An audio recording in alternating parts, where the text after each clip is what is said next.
Coming up on the Making Waves VO podcast. We discovered that of all the people who had their voices used without their permission, let me change that. All the people who have knowingly lost work to AI, 80% of those people were people of color. Making waves. Making waves. Making waves. Making waves. Making waves. Making waves. Making waves. Making waves. Making waves. This is the Making Waves VO podcast with Carin Gilfry and Bobby Maxwell. Hey, it's the Making Waves VO podcast, and we are here just in time for the annual NAVA survey. We're going to get to Carin Gilfry, who is our special guest, coming up in just a second. But Bobby, I want to chat with you for a second and see how the state of the Bobby Maxwell world is going. Well, it's only Monday, so it's been a rough morning. We'll talk about that later. But have you taken the survey? I have not taken the survey yet, but I got the notice the other day, and I was so glad to get the notice because I'm like, oh my gosh, I definitely want to fill this out because it empowers our community and the knowledge is powerful. And so we're going to do a deeper dive in just a second with Carin. But yeah, I'm looking forward to filling out the survey, Bobby, and doing my part for the community. By the way, someone else doing a part for the community is our good friends at Full Compass, fullcompass.com. We know VO. They are proud sponsors of the Making Waves VO podcast, and they present the podcast for everybody every single week, and we are so grateful for their sponsorship. So, yeah, Bobby, I guess anything else you want to hash out before we get into the survey with Carin? No, this is great timing because we just had Slim DeReason on recently, and he talked a little bit about NAVA, and we had Tim on, I think, in the past year. So we're covering them all, and including my dog in the background. You can probably yeah, no worries. Maybe your puppy's ready to do the NAVA survey. So, ladies and gentlemen, without further ado, she's an accomplished voice actress, and she is one of the founders of NAVA, the North American Association. The North American National Association. Oh my gosh, Carin, Cap. I could fuck up a rock fight. The National Association of Voice Actors. So, Carin Gilfry, thank you so much for joining us on the Making Waves VO podcast.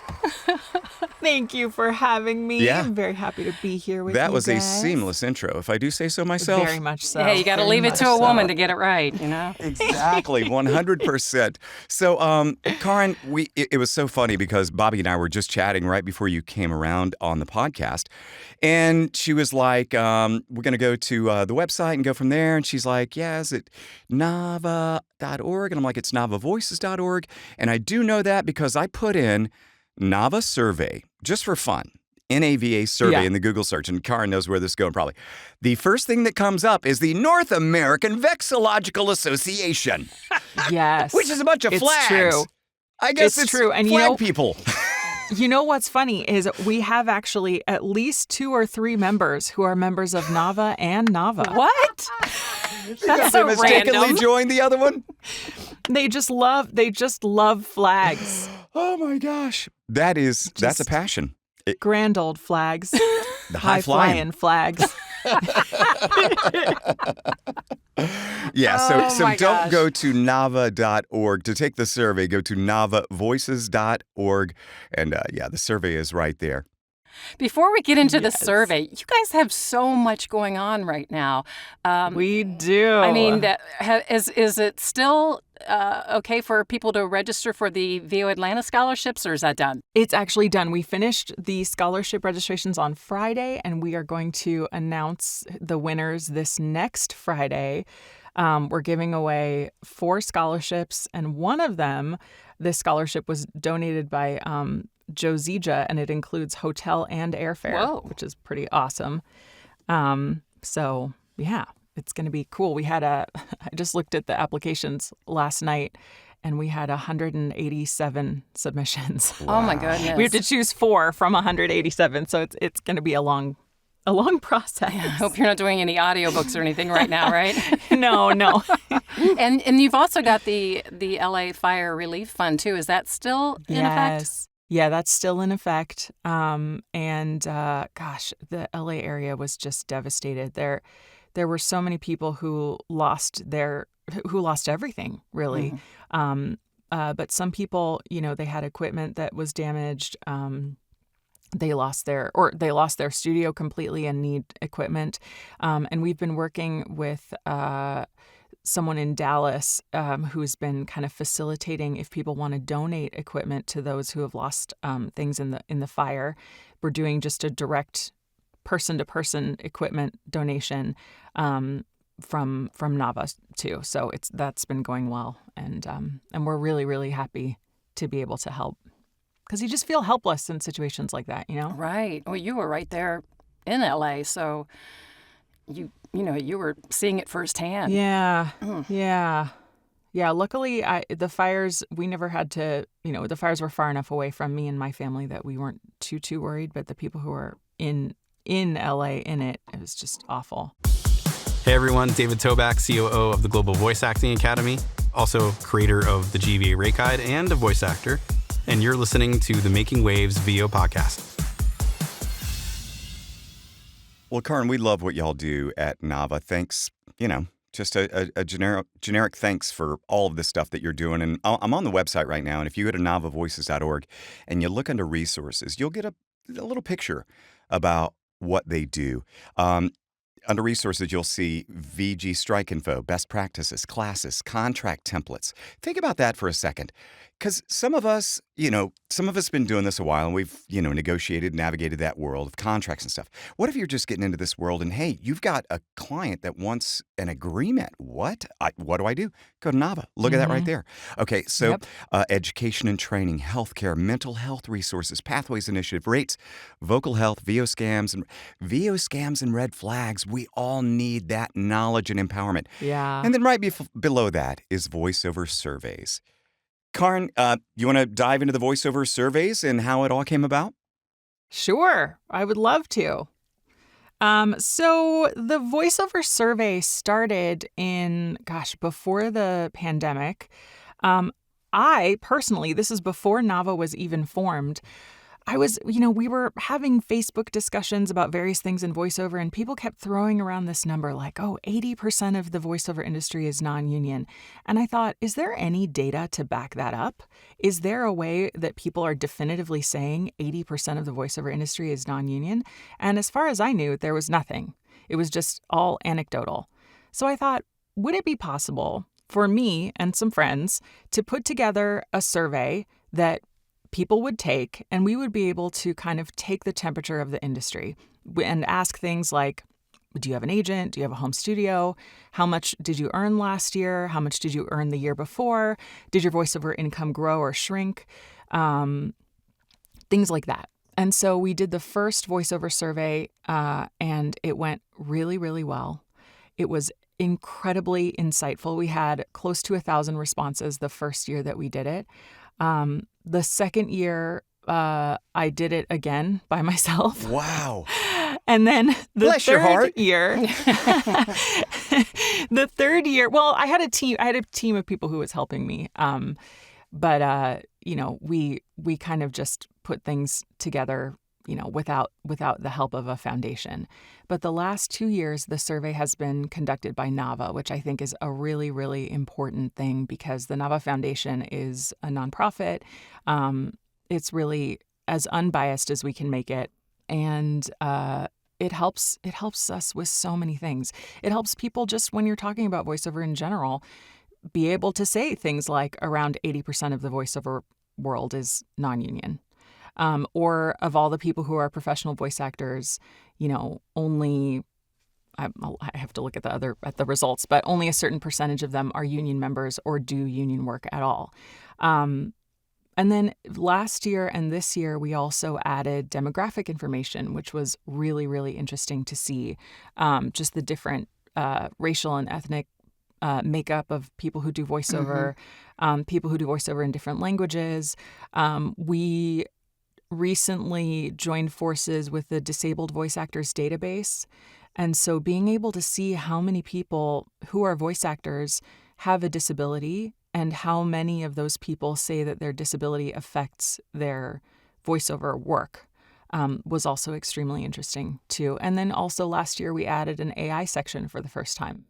Wow. So We were able to see kind of who's been affected by AI, how they've been affected by AI, how many people have opted into having synthetic versions of their voices created with their permission, how many people have had voices created without their permission. And that's data that NAVA uses when we go to Capitol Hill and talk to senators and congresspeople about laws and how AI is affecting us. So it's been extremely, extremely useful for us, and I think for a lot of people in the industry. So were there any just huge surprises from last year's survey that stood out for you? One thing that is actually not officially published, but is a data breakdown that we did ourselves. I have to say too that David Kwikwi, who is a voice actor and also like our in-house data specialist, his day job is working with data, and so he volunteered last year to help us with the survey, and this year he's doing it again.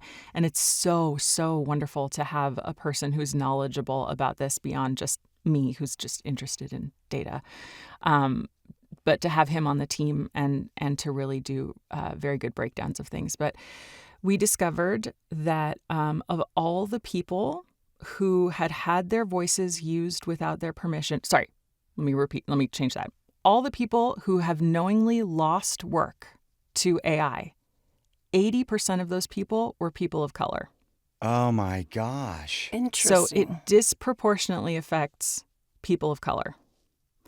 And we don't really know why that is, but that is something that was just a shocking statistic. Can I pontificate a second? Yeah, please, go ahead. And I don't know how crazy this is going to sound, but here, Carin, since we've reinvented ourselves on this podcast, I'm letting it fly more than I used to. I used to be, yeah. So let's think about the buyers. Who are those that are buying stuff? Okay, I think it's going to be people like me, like a white guy, an established business guy like that. And here's what I think could possibly be. I don't know if it's a lack of respect for the performer and the race or whatever that might be, but that's what I'm going to offer as a possible theory. Obviously, every case is going to be different, but do you think somebody thought, like, well, I can just take advantage of that? They're not even going to know. And whereas compared to somebody that might be white, a white man, that's a possible theory. It could be. It could also be that we've seen in survey data that there are just far fewer people of color in voiceover than white people. So if you are a buyer and you're looking for, if you have an e-training and you have the role of, someone who's a black woman in your e-training, it could be that you just don't know anyone off the top of your head who you can hire because there just aren't as many African-American women in voiceover as there are white women. And so you just go to 11 Labs and you just decide that you want an African-American sounding person, which what even is that? Like, But you would think then that the Hispanic or any other group would. Or you might want accented, you might want like a Spanish accented person in your e-training, and instead of hiring an actual Spanish speaker, you just go and look for Spanish accented English. So that could be. But, honestly, the real answer is that we just don't know. We just don't know, but it's a really important data point to have because AI is disproportionately affecting non-white people in our industry. And that's something that needs to be addressed. Yeah, we can. So. The very minimal thing we can do right here, right now, is spread the word and make people aware of that, and to be mindful of that, and be extra vigilant with your property. And good for you, Carin, for doing this again. And just one more little thing. Jeez. So you mentioned a minute ago about the data, and you said you're into it and you've got help now with the data. How many people are actually taking this data and creating the survey from it? Is it just a couple of you? How many people are just analyzing the data and then all of that? and finishing up the survey, pouring through it all, and then putting it all Yeah. out there. Is it just a couple of folks, or is it a big team? It's just a few of us. And we do that by design because this information is very sensitive. We do not collect any identifying information. So we're not collecting email addresses. We're not collecting names. We're not collecting IP addresses. Anyone can fill out the survey. And it's kind of based on the honor system that it's only voice actors who are filling out the survey. But based on all of the questions that people are answering, it seems like it's all really voice actors who are filling out the I wanted survey. to follow up to that really quick. Do your spidey senses tingle at all when you're looking at this data and you go, that's bullshit, that's bullshit, that's bullshit? And how do you handle that? No, I don't think I've ever seen an individual response where I thought, this is not a real person, or this is not a person who's really a voice actor, because the questions that we ask are very thorough. So you could take the survey and say that you are brand new and you've never actually done work in voiceover, but you do it as a hobby, and you made $0 in income in voiceover last year, and you made $0 in income in voiceover this year, and you don't do any direct marketing, and you could answer the survey any number of ways depending on who you are as a person. As far as the income levels are concerned, when we look at the individual responses, the thing that correlates most closely with higher earnings is time in the industry. That's really the only thing. You might be a union member, you might be non-union, you might have an agent, you might do direct marketing, you might do pay to play. Those answers are kind of all across the board. But the one thing that is consistent between people who are earning a lot of money in voiceover is time in the industry. They've just been doing it longer. That's interesting. Well, I think the whole anonymous issue, I mean, you guys stress it several times in the survey, but if you're really just starting out, or even if you have only been doing it for a couple of years and you're still not making any money, please know that you can be open and nobody's going to know who you are, because I think if that were me, I might be a little hesitant. It's like, I'm embarrassed, so don't be. That's, we can't stress enough that it's anonymous. But also, I think the beauty of this survey is that it makes you feel like you're not alone, because most people do not make a lot of money in voiceover. True. And you see that in the survey. If I look at the 2024 results and I look at, hold on, I'm opening up income, and I look at people's gross income from voiceover in 2023, almost 50% of all people earn less than $10,000 a year in voiceover. Wow. So half of all people doing voiceover are earning less than $10,000 a year.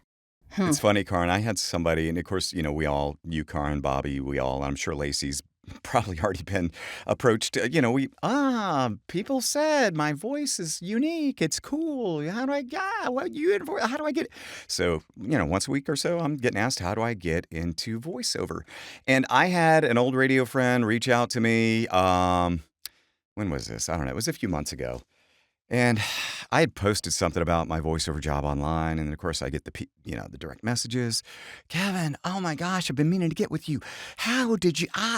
I'm done with radio. How did you get into it? I'm ready now. Finally. Yeah.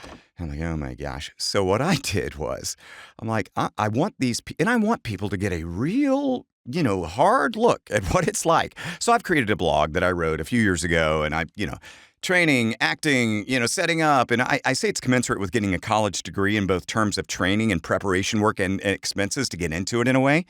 And then I send them to the NAVA survey. And then that's the real eye-opener. When she saw that, like you, I think it was that exact one where 50% of folks are making 10 grand or less. And I pointed that out. And I said, just take a look. I said, this is a hard business. It can be really great. It can be really great, but it can be really hard, and it's not for everybody. Take a look at these things. Get back to me. And so for months, it's been crickets. Yeah. Yep. I would be interested in, like, maybe 6 months later, a survey on something like, and excuse me if this is already part of it, I don't remember it being in there, is if you have a self-made booth, or if you have a professional booth, if you use a VA, if you we have things like that in there. Oh, good. As well. Good. Yeah, we have a whole section on income and expenditures. Sorry, is it that one or is it it's something like that, where we look at how much do you spend on your voiceover business per month, and one of the questions on there is, do you have a virtual assistant? So that's one, and then we have a question about whether you have a professional home studio. Hold on, let me find the question here. It's whether you have a professional home studio, a home studio but it's not professional, or no home studio at all. Okay. So it looks like here from our results last year, 85% of people said that they have a professional quality home studio. Wow. 13% of people said they have a home studio, but it's not professional quality. And only 2% of all people do not have a studio at all. Okay. And there are still a handful of folks that are going into studios only still, right? It's interesting. Last year we asked, how many sessions did you go to in the last 12 months that took place in person outside your home? And 60% of all people said zero sessions outside of their home. That'd be me. Yep. And then the rest was spread across like 1 session, 2 sessions, 3, 4, 5 to 10, 11 to 20, 20 plus. But, it's very much tied to location also. If you live in LA, chances are you are going to in-person studio sessions more often, just because there are certain genres that record in studio more often than others. Animation and video games being the two that prefer to record in studio versus home studio for many reasons, but one of them being that they want consistency of sound between all their characters. The other one being that when you're doing genres with a lot of dynamic range, where it's very loud and you're screaming and dying, or very soft because you're whispering, it's easier to do that with an engineer. And then third, because video games are so secret. You go into the booth, you get to the studio, you have to lock up your phone in a locker. You go in and they don't even have a script for you. It's on the screen. And then they reveal in the session, like, congratulations, you're in Grand Theft Auto 78, And you're playing a cloud. And you don't even know. Yeah, you don't even know what you're going to do before you get there, or what the game is. And you've signed 1,000 NDAs, and, you find out when you get there. Wow. And hopefully the role agrees with you. Don't go anywhere. The Making Waves VO podcast returns in a moment. Hey, bonjour, parev, marhaba. It's Liana Badawi, voice actor, singer, and puppeteer, coming to you live from the Great White North, baby. And you're listening to the Making Waves VO podcast with Kevin and Bobby. Thanks for tuning in. You know what I love about Full Compass, Bobby? What's that, Kev? All the sales. And they are having a winter clearance sale going on right now at Full Compass, where you can save up to, get this, 83%. Wow. Bobby, my Arkansas high school math skills may be wrong, but to me, that's a lot. That is a lot. 83%? Uh-huh. Ooh, I'm looking here. They have a lot of speakers that have been marked down. They have a Mackie 1600-watt speaker that's, 45% off. Very cool. They have Yamaha speakers, 66% off.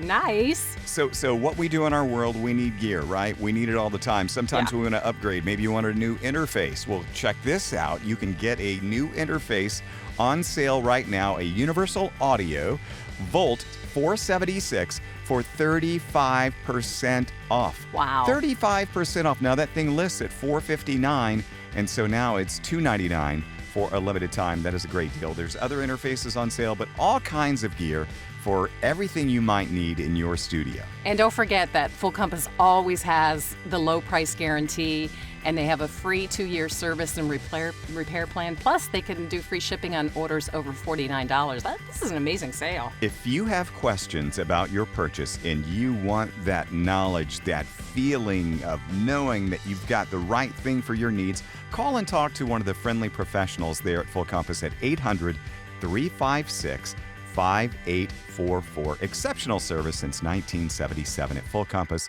FullCompass.com. We know VO. Making Waves returns.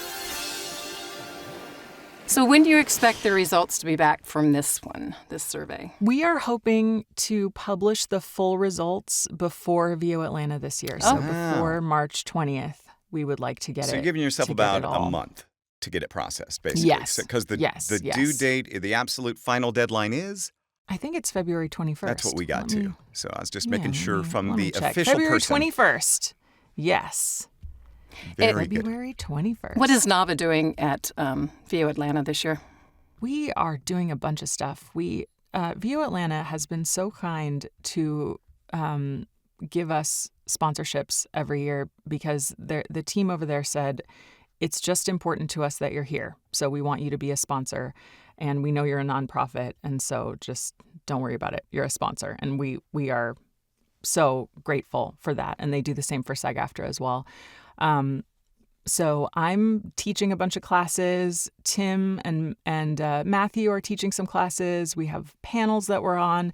There's a NAVA panel that's going to be at VO Atlanta, which I'm excited about, but I'm not going to be there because I have to leave on the Friday night of VO Atlanta. Oh, for a good, happy reason. And that's that I'm going with my family on a trip for my 40th birthday that we planned like a year ago before I had the VO Atlanta dates, but it'll be fun. Well, you've got another big trip coming up in Holland, don't you? Yes, I am going to be teaching at the Euro Retreat in Holland in May. It's exciting. Yeah, it's going to be really fun. Carin, what do you find more satisfying in your world? Do you find it more satisfying to do the creation of voiceover, or do you like the coaching side of it? Do you find that really rewarding as well? You know, I only teach classes and I don't coach one-on-one, mostly because I just don't have time to be able to dedicate to individual students the way that I would want to. I would want to give them my whole heart and time. Mm-hmm. And I'm so busy that I just don't have the time to be able to give people an hour at a time. So, but I love teaching classes for groups of people. It fills me with so much joy and happiness, and it's great. But I also love voiceover. I was just talking to someone today on the phone about how when I switched from opera singing to voiceover, I did audiobooks only for like a few months, maybe like two years even. I was doing a little bit of other kinds of voiceover, but the day I started doing voiceover, I fell in love with it. Mm-hmm. I fell in love with every part of it. The acting, the recording, the finding my own work, the negotiating my own fee, running my own business, and like really taking the reins of my own career versus opera, which was like you're just kind of beholden to your agents and whatever opera company wanted to hire you for the next season. And show pony. Yeah, it felt very passive, but also extremely high pressure and nerve-wracking. Whereas voiceover, I feel like I get to use all the best parts of myself. And it's awesome. It's awesome. Can I follow up really quick on the coaching? Please. If you don't mind giving us a little tease, what is your approach when you're teaching a group class? How do you get through to them on doing their best performance? You know, I find across the board, people are so self-critical.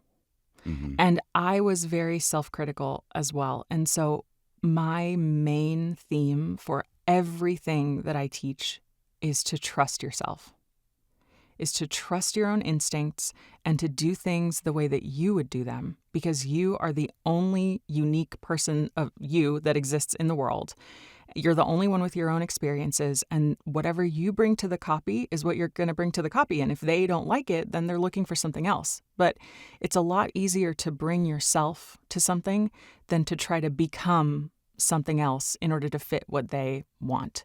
So that's my overall goal in teaching, is to just get people to trust themselves and to just, do what you're going to do and let it be. I think that webinars and workshops are so helpful in that regard, because if you have the jitters or you're going, oh, why did I sign up for this? And you just get through one or two people, all of a sudden you become more comfortable thinking they're mm-hmm. dealing with the same thing I am, and people just mm-hmm. start relaxing. So I cannot, endorse doing webinars or workshops enough. I wanted to ask you one more question about NAVA. Do you have any trips planned to go back to D.C.? And elephant in the room, do you think you'll be accepted as much with the new administration? That is a great question. And without getting too political, right? Yeah, no, I mean, the answer is that our government right now is in such a state of flux and change and upheaval of a lot of the ways that things have been done in the past. And that's not great for our purposes because, AI to us is extremely, extremely important in voiceover. But when you look at the government as a whole, it's not as important to the current administration and the previous administration as, immigration and doing immigration right, depending on what side of the aisle you're on. You might think that right is one way and right is another way. But, that those kinds of things. And the administration now, their strategy has been to flood the zone, as they say, and to try and get as many things passed and out there as they possibly can. And so that means that all of the AI stuff that we've been working on for a couple of years is a little bit on the back burner. Now, the good thing for us is that deepfakes and AI clones and things are an issue that affects everyone, regardless of whether you are a Republican, Democrat, somewhere in the middle. No senator, no congressperson wants a deep fake made of them. The president of the United States does not want a deep fake made of him. So it's an issue, I think, that a lot of people can relate to. And we hope that the bill that we support, the No Fakes Act, will still have bipartisan support when they start talking about it again. We don't have any trips planned to D.C. right this second, but sometimes we'll get a phone call and they'll say, we need you to be here next week, and we cancel all our sessions and pick up and go over there, because if there's an opportunity, we want to be there. It's really important. Oh, wow. You don't want to miss what's next. Making Waves returns momentarily.